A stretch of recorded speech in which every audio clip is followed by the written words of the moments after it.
আদতে বহুত পুরানা বাজার মাদিন মাদ হয় কিন্তু এটা আমিরাট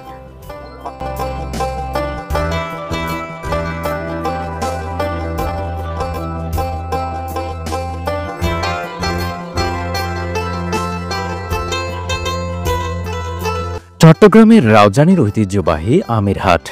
এটি একটি সাপ্তাহিক হাট যা স্থানীয়রা মাদাইম্মা হাট নামেই চেনে।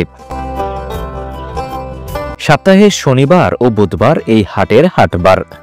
হাটবারে এই হাটে স্থানীয়দের উৎপাদিত শাকসবজি, ফলমূল ও তরিতরকারিতে ভরপুর থাকে।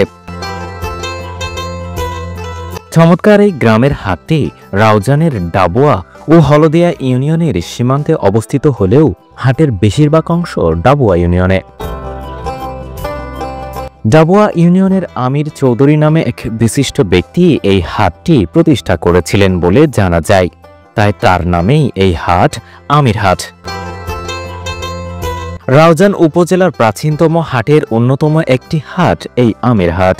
বৈচিত্র্যপূর্ণ এই হাটের ঐতিহ্যের যেন শেষ নেই। এটি প্রাচীন হাট হলেও অন্যান্য হাটের মতো এই হাটটি বিলীন হয়ে যায়নি। এখনও এখানে হাটবারে ক্রেতা বিক্রেতার হাঁকডাকে মুখরিত থাকে।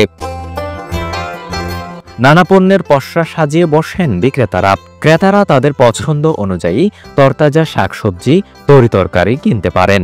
আগের চেয়ে জৌলুস কিছুটা কমলেও এখনও এই হাটটি অত্যন্ত জমজমাট। বিশেষ করে হাটবারে এই হাটে শত শত মানুষের আগমন ঘটে। এখানে প্রায় সব ধরনের শাকসবজি, ফলমূল, তরিতরকারি, মাছ মাংস সহ যাবতীয় সবকিছুই পাওয়া যায়। বিশেষ করে দেশীয় নদীনালা, খালবিল ও পুকুরের মাছ, সাগরের মাছ সহ সব ধরনের মাছ এখানে পাওয়া যায়। এছাড়াও দেশি মুরগি সহ সব ধরনের মাংস এখানে পাওয়া যায়। হাটবারে সকালে জমে ওঠে আমির হাট। সকালে বেশি জমজমাট থাকলেও দিনব্যাপী সব জিনিসপত্রই পাওয়া যায়। ডাবুয়া ও হলদিয়া ইউনিয়ন ছাড়াও রাউজানের বিভিন্ন ইউনিয়ন থেকে এই হাটে ক্রেতা বিক্রেতা আসেন। এছাড়াও এটি ঐতিহ্যবাহী হাট হওয়ায় এই হাটে একসময় ফটিকছড়ি, হাটহাজারী, কাউকালী, বেতবুনিয়া সহ বিভিন্ন উপজেলা থেকে ক্রেতা বিক্রেতার আগমন ঘটত। তবে কালের বিবর্তনে অনেকটা ঐতিহ্য হারিয়েছে এই হাট। একসময় দাপুটে ও বৈচিত্র্যময় একটি সাপ্তাহিক হাট ছিল এই আমির হাট। এখনও এই হাট অনেক জমজমাট।